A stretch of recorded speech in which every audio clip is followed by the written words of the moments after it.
Right now, if you're alone in the room, say something out loud. Anything. Notice how normal that feels. Now imagine doing that in front of your coworkers, your family, a stranger on the street. Suddenly it feels bizarre, even slightly alarming, like something's wrong with you. And yet, almost every single person on Earth talks to themselves regularly, out loud or silently in their head, in a running commentary that never really stops. So why is something so universal also something we've quietly agreed to be embarrassed about? And more importantly, what is actually happening inside your skull when you do it? Because the answer isn't just interesting. It might completely change how you think about your own mind. Let's start with the basics because the numbers here are honestly kind of wild. Studies estimate the average person has somewhere between 6,000 and 70,000 distinct thoughts per day. And a huge percentage of those thoughts take the form of language.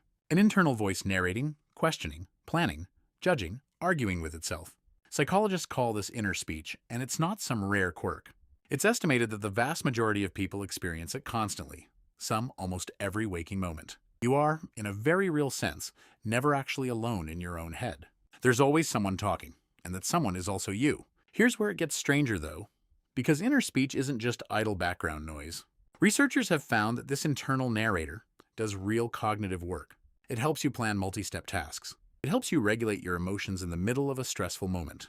It even helps you remember information because turning an experience into language and repeating it back to yourself is one of the most effective ways human memory actually functions. Try memorizing a phone number without silently repeating the digits to yourself. It's almost impossible. Your inner voice isn't decoration. It's infrastructure. It's part of the actual machinery your brain uses to think. So if talking to yourself internally is this useful, why does saying it out loud suddenly feel like a red flag? The answer has to do with something surprisingly practical: developmental psychology. Because here's the thing. Every single human being starts out talking to themselves out loud, constantly, without any shame whatsoever. Watch a 3 or 4-year-old playing alone with toys sometime.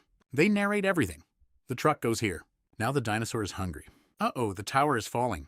This is called private speech, and it was studied extensively by a developmental psychologist named Lev Vygotsky back in the 1930s. Vygotsky's theory, which has held up remarkably well, was that children literally use out loud speech to guide their own behavior while their brains are still developing. The ability to think in pure, unspoken language. The talking isn't random. It's a tool a young brain uses because it hasn't yet built the internal software to do the same job silently. And then, gradually, over years of childhood, that out loud narration goes underground. It doesn't disappear. It just becomes quieter, more internal, until eventually it's happening entirely inside your head where nobody else can hear it. By the time you're an adult, the process is essentially complete. Inner speech has replaced private speech almost entirely, except under specific conditions we'll get to in a second. So when you talk to yourself out loud as a grown adult, you're not doing something broken or embarrassing. You're actually reactivating a genuinely useful cognitive tool your brain has had since childhood. One that never fully disappeared, it just usually operates in silent mode. Here's the part that should make you feel a lot better about the habit, though, because it turns out talking to yourself out loud as an adult isn't just harmless. In a lot of situations, it's measurably more effective than staying silent. Researchers have run studies where people are given tasks like finding an object in a cluttered scene, or solving a tricky problem, and participants who talk themselves through it out loud, saying things like, "Okay, where would this be? Check the left side first," consistently perform better and faster than people who stay silent. One well-known study out of a psychology department in Canada had people search for objects on a screen. While some spoke the object's name out loud repeatedly, and others stayed quiet, the out loud group found the objects noticeably faster.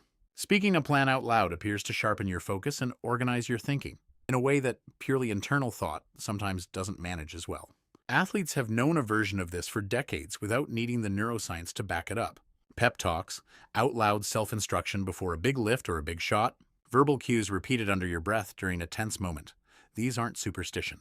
They're functionally similar to what a toddler is doing when they narrate their toy dinosaurs, just repurposed for adult problems.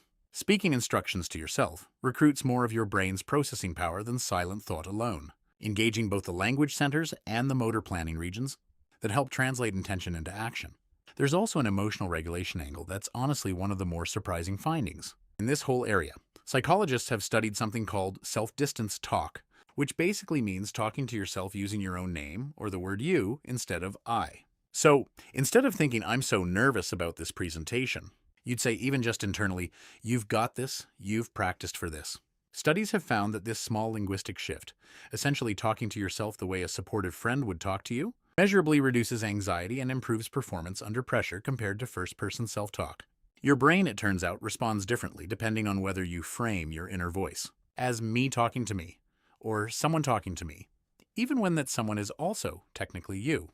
Now, to be fair, there's a difference between the kind of self-talk we've been describing and something that would actually be a legitimate concern. Talking to yourself to organize thoughts, rehearse a task, or calm your nerves is a well-documented healthy cognitive strategy. That's different from experiencing intrusive voices that feel like they belong to someone else entirely, or speech that reflects genuine confusion about what's real, which falls into a completely different category that a medical professional would actually want to know about. The self-talk we're discussing here is the ordinary kind, the kind almost everyone does, where you fully know it's your own voice and your own thoughts. That distinction matters, and it's worth being clear about, because it's very easy for people to unfairly stigmatize a totally normal behavior by lumping it in with something it isn't. So here's where this leaves us. That habit you might feel a flicker of embarrassment about, muttering to yourself while looking for your keys, giving yourself a pep talk in the car before a hard conversation, narrating your cooking like a chef on a show nobody's watching. None of that is evidence of anything going wrong. If anything, it's evidence your brain is doing exactly what it evolved to do, borrowing a tool from your 4-year-old self and putting it back to work. The silence we expect from adults isn't actually the default setting of a healthy human mind. It's a social performance layered on top of something louder, messier, and honestly a lot more useful. Your inner voice was never gone. It just learned, somewhere along the way, to whisper. And every so often, when the task gets hard enough or the moment gets stressful enough, it very reasonably decides that whispering just isn't going to cut it anymore.